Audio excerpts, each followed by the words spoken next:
One of my most anticipated games this year was Adventure Time Pirates of the Enchiridion. I haven't covered a video game since I split off all my gaming content onto a separate channel. But since this is about a cartoon, I figured it's best to talk about it here since you guys would probably be interested in hearing my opinion.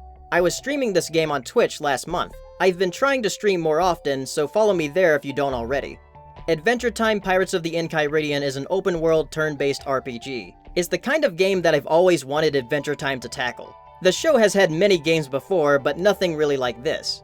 However, it's not really the game I wanted, and it has its fair share of problems.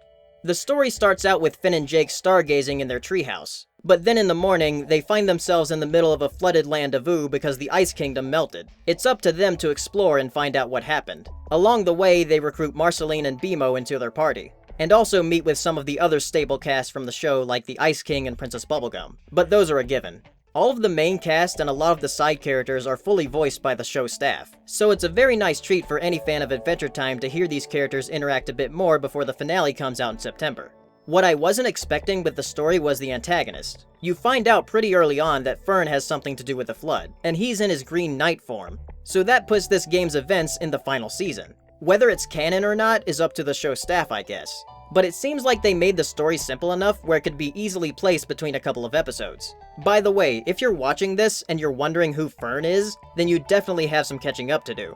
The length of the story in the game is fairly short if you don't plan on exploring much. And even then, the side quests don't seem that interesting to bother with. You could probably get through the main story in around 5 to 6 hours. Now let's talk about the gameplay. So first of all, for an open world RPG, the world doesn't feel too open. It's definitely going for the Wind Waker feel, but there's very few islands to explore other than the main areas you go to for the story. I was kind of bummed when I learned this game was going to be about a flooded Ooo, because I wanted to explore Ooo when it's not flooded. The RPG aspect was something I wasn't expecting. I thought it would be more Zelda-like. But I guess doing a turn-based RPG would make sense if you're using multiple characters to play as. The battles are pretty basic. You have regular attacks, special attacks, etc.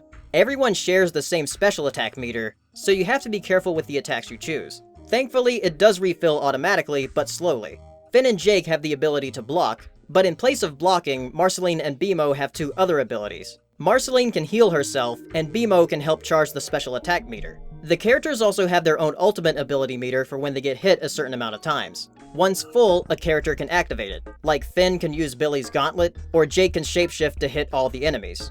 The one thing I really wish they did with this battling system is make it more interactive like Paper Mario, where you need to time button presses with each attack. That's just a personal preference though. I feel like Adventure Time is the perfect series for that kind of battle system. As far as items you use in battle, I only really found myself using healing items. Everything else was just sort of there and not needed because the game is fairly easy. That, and you can use an item and also attack on the same turn with the same character, so it makes it super easy. Leveling up is a bit different compared to other RPGs, because after you gain a level on a character, you need to manually upgrade each stat. Leveling up just unlocks the next max level of that stat.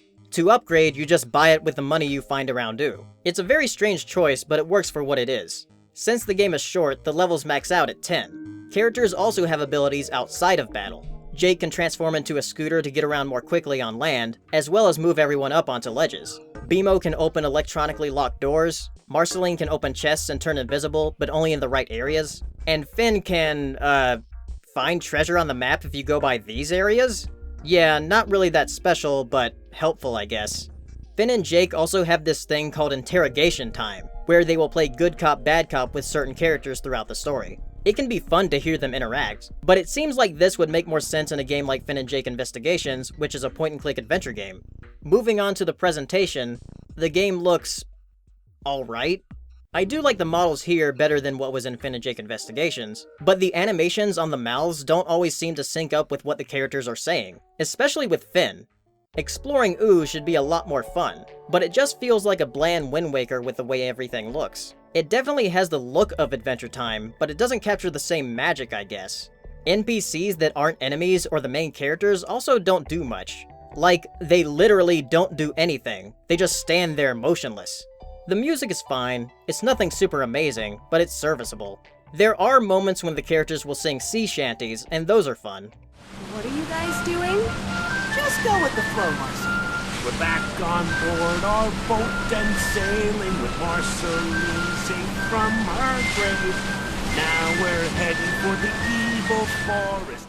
But now we gotta talk about some of the major problems with this game. Since I was just talking about the music, let's first mention how the audio levels during and after cutscenes can be pretty bad. One moment you can hear everyone clearly, and then the next, it sounds like they're super far away. I don't know if it's because they made the audio dependent on where the game's camera is or not, but it really seems like it. This game is also buggy. There were moments where the characters would fall over a cliffside even though they're not near it, and it would keep happening until I would get farther away from it.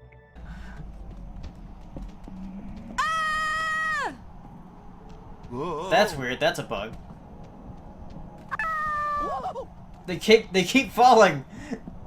The game can also be very laggy. I'm not sure if it's the fact that this is a Switch port I'm playing or not, but I know there are other games that have better graphics and bigger worlds that run just fine on the Switch. Oh, there's another penguin up there. Ah, that lag. Oh my god.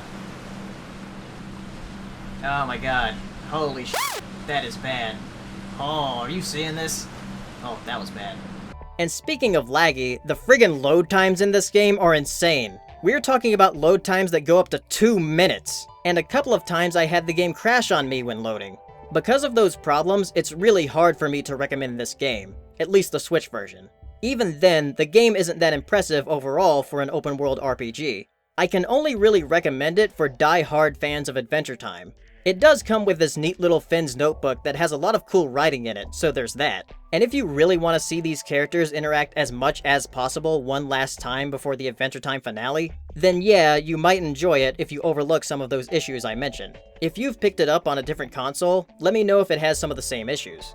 I hear the PC version is just as buggy, but I'm not sure about the Xbox One and PS4 versions. Anyway, if you have played Adventure Time Pirates of the Enchiridion, let me know. And what has been your favorite Adventure Time game if you've played the others? See ya in the next video. Bye.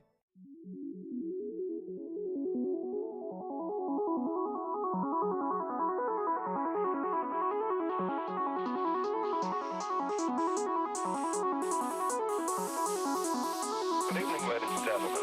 Well, by now we're getting a bit used to winter. We're like soldiers in the middle of a campaign, growing hardened to discomfort and better able to